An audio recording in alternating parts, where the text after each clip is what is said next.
তো guys welcome to our YouTube channel. আপোনালোক সকলোকে আমি জ্ঞান তীৰ্থ ৱে টু ছাকচেছ ইউটিউব চেনেলে পুনৰবাৰ আমি কি কৰিছোঁ স্বাগতম জনাইছোঁ। তো আপোনালোকে হয়তো গম পাইছে আমি খুব সুন্দৰভাৱে জিকেৰ ভিডিঅ'সমূহো লৈ গৈ আছোঁ, মহাসংগ্ৰাম আগবঢ়াই ৰাখিছোঁ। অৱশ্যে সকলোৱে দেখিছে হয়। আজি আমি কি পঢ়িম? Charts and indices. Charts and indices সকলোৱে হয়তো জানেই, যিসকলে প্ৰিপেয়াৰ হৈ আছে বা পূৰ্বতে কিবা পৰীক্ষা দিছে। চাৰ্টছ এণ্ড ইণ্ডাইচেছ কিমান এটা কমন টপিক, তাৰ পৰা প্ৰতিটো পৰীক্ষাতে অল কম্পিটিটিভ এক্সামত কি হয় 1 বা 2 মাৰ্কছ বেছি আহে, 3-4 মাৰ্কছ গোটেই টপিক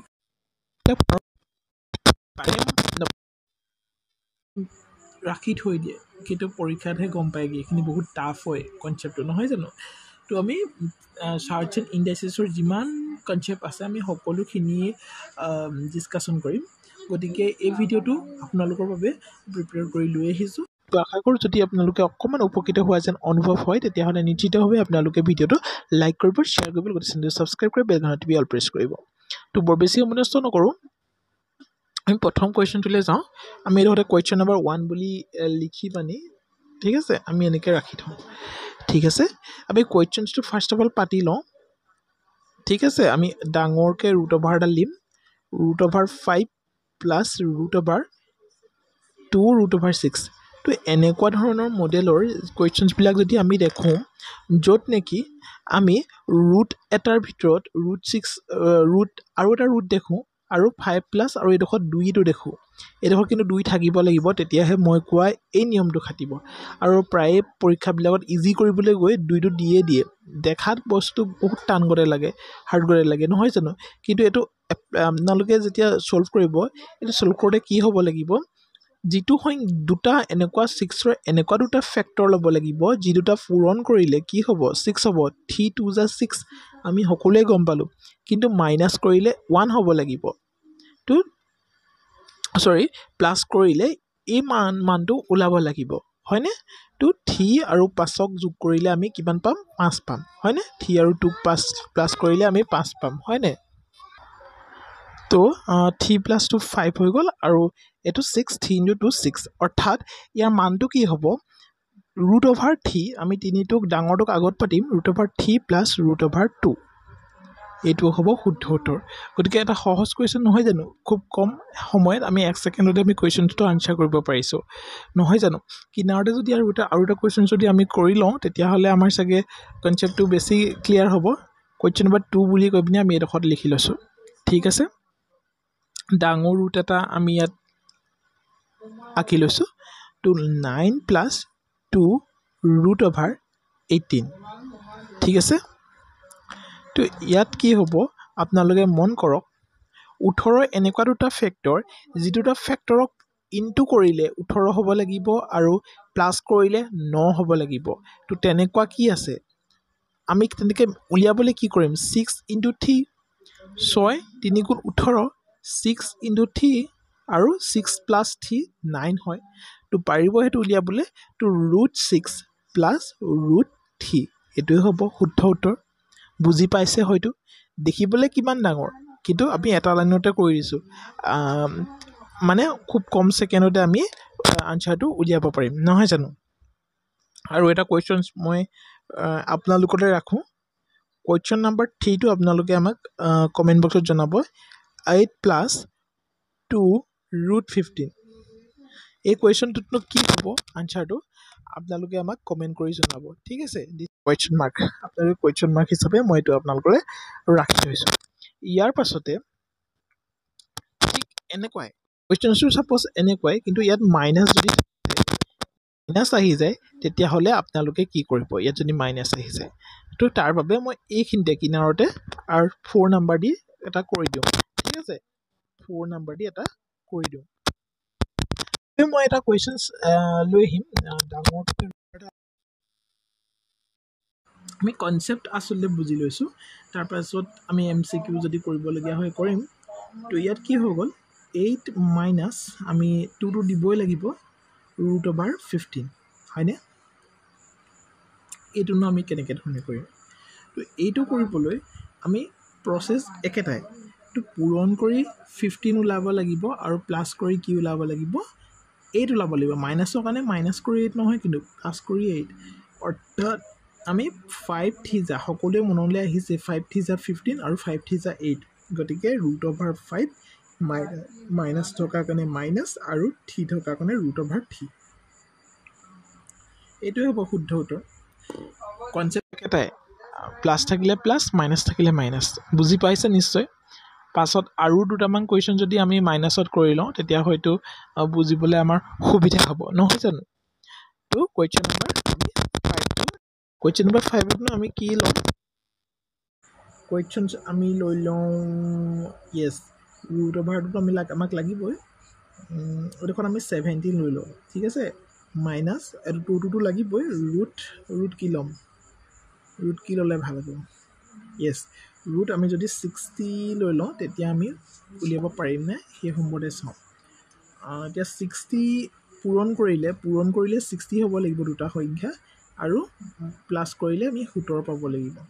তেনেকুৱা সংখ্যা কি আছে 12 5 গুণ 60 12 5 যা 60 আৰু 12 5 কি হয় 17 হয় গতিকে √12 মাইনাছ √5 এইটোৱে হ'ব শুদ্ধ উত্তৰ হয়নে বহুতৰ হয়তো ডাউটো থাকিব পাৰে গতিকে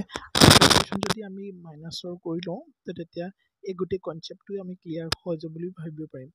কুৱেশ্যন নম্বৰ 6টো আমি লৈ লওঁ কুৱেশ্যন নম্বৰ 6টোত আমি কি ল'ম √টো লাগিবই আমি ইয়াত লৈ লওঁ √10 মাইনাছ 2টো লাগিবই √, আমি কিমান ল'ম 8 লৈ তো √2 আমি এইটো 21 ল'লে বেছি ভাল হ'ব তেতিয়া √21ৰ আমি এনেকুৱা এটা ফেক্টৰ উলিয়াব লাগিব য'ত ইনটু কৰিলে 21 হয় আৰু প্লাছ কৰিলে 10 হয় তো এনেকুৱা দুটা ফেক্টৰ হৈছে 7 আৰু 3 গতিকে আমি √7 মাইনাছ √3 আনচাৰটো কৰি দিব পাৰিম হয়নে এতিয়া আপোনালোকলৈ আমাৰ এটা নিগেটিভৰ এটা কুৱেশ্যনছ থাকিব ঠিক আছে সেইটো হৈছে আমি এইডোখৰতে লিখি দিছোঁ চাই ল'ব আপোনালোকে কুৱেশ্যন নম্বৰ 7টো যদি আমি লিখি দিওঁ ভাল হ'ব তো √6 যথেষ্ট সহজ কুৱেশ্যন এটা দিছোঁ আশা কৰিম সকলোৱে আমাক কি কৰিব পাৰিব উত্তৰটো দিব পাৰিব কমেণ্টত তো এইটো আমাক কমেণ্ট লাগিব ঠিক আছে তো আশা কৰোঁ এইটো যিটো মই শিকালোঁ যিটো নিয়ম শিকালোঁ মেথড শিকালোঁ আশা কৰোঁ এই মেথডটো সকলোৱে কুৱেশ্যনছবোৰ কৰিব পাৰিব এতিয়া হয়তো বহুতৰে এটা কুৱেশ্যনছটো বহুতৰে মনত এটা প্ৰশ্ন হৈছে যে যদি ইয়াত 2 আছে বাহিৰত যদি 2টো বাহিৰত নাথাকে দেন আমি কি কৰিম আছে ইয়াৰো আমাৰ ওচৰত সমাধান আছে চাই লওক অকণমান ওপৰলৈ নি ল'ব লাগিব ঠিক আছে আমি কি কৰিম আপোনালোকক দেখাই দিম ঠিক আছে আমি বাটতে এৰি নিদিওঁ চিন্তা কৰিবলগীয়া নাই সেইকাৰণে তো কুৱেশ্যন নম্বৰ 8টো ঠিক আছে কুৱেশ্যন নম্বৰ 8টো মন কৰক এইটো যথেষ্ট সহজ আমি যদি লওঁ ৰুট একেধৰণৰ কুৱেশ্যনেই ল'ম √28 প্লাছ যদি ইয়াত 2 নাথাকি √10 থাকি 3 থাকে তেতিয়াহ'লে আমি কি কৰিম হয়নে আহে সেনেকুৱা কুৱেশ্যনছৰ আহে প্ৰায় আহে তো ইয়াত আপোনালোকে কি কৰিব এইটো 2 বনাই লওক 2 বনাবলৈ চেষ্টা কৰক 2 কেনেকৈ বনিব আমি বাকীখিনি একেই √28 প্লাছ 2 × 5 যদি আমি কৰোঁ তেতিয়াহ'লেতো 2 বনি গ'ল হয়নে আৰু এইটো 28 আহিলে 28 আমি লিখিলোঁ আৰু এইটো প্লাছ 2 এই 5টোতো ইয়াত থাকিব নোৱাৰিব 5টো আমি কি কৰিম এই ব্ৰেকেটৰ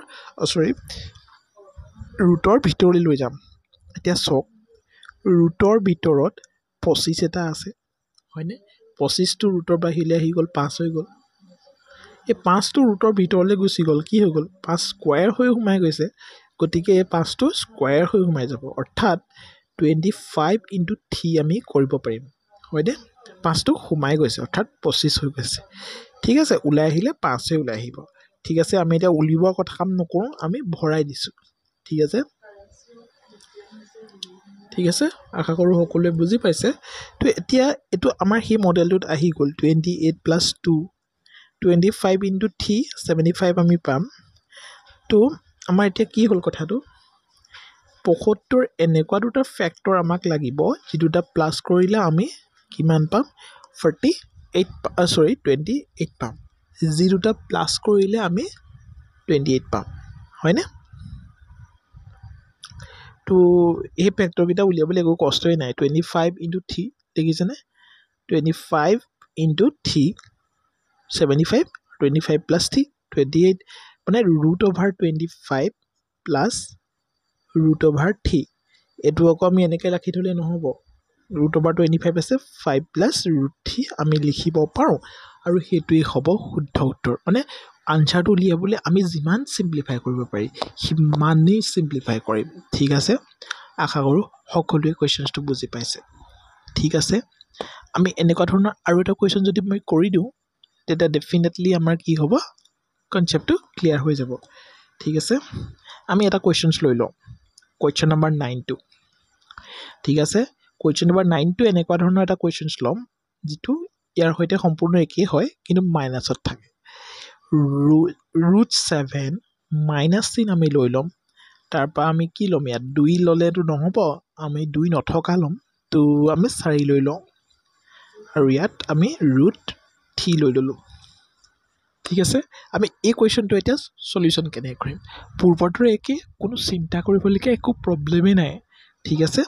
ইয়াত আমি কি কৰিম দিছ ইজ দেখিছে তো ইয়াত আমি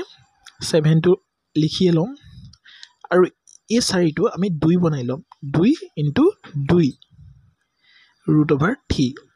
আমি ইনটুটো কিন্তু এনেকৈ ডট দিও কৰিব পাৰোঁ মই ডটেই দিছিলোঁ তো আপোনালোকে বুজি নাপাব বুলি আকৌ ইনটু লিখি দিলোঁ এইটো আমি 7 লিখি ল'লোঁ মাইনাছ 2 এই 2টো ভিতৰলৈ সোমোৱাই দিম ভিতৰলৈ সোমোৱাই দিলে কি হ'ব স্কুৱেৰ হৈ যাব অৰ্থাৎ 4 ইনটু 3 ঠিক আছে 2 স্কুৱেৰ 4 হৈ গৈছে সোমাই গ'লে 4 হৈ যাব স্কুৱেৰ হৈ যাব তাৰমানে ইয়াত চিম্প্লিফাই মেথডটো কি হৈ যাব 7 মাইনাছ 2 4 3 = 12 হৈ গ'ল 12 এতিয়া আমাৰ সেই আগৰ মেথডটোলৈ মনত পৰিছেনে আপোনালোকৰ তো এতিয়া 12ক এনেকুৱা দুটা সংখ্যাৰে পূৰণ কৰি দুটা ফেক্টৰে পূৰণ কৰি 12 উলিয়াব লাগিব য'ত প্লাছ কৰি আকৌ 7 ওলায় তো তেনেকুৱা সংখ্যা দুটা হৈছে 4 আৰু 3 আমি সকলোৱে জানো 4 3 × 12 আৰু 4 3 = 7 অৰ্থাৎ আমাৰ আনচাৰটো হ'ব 4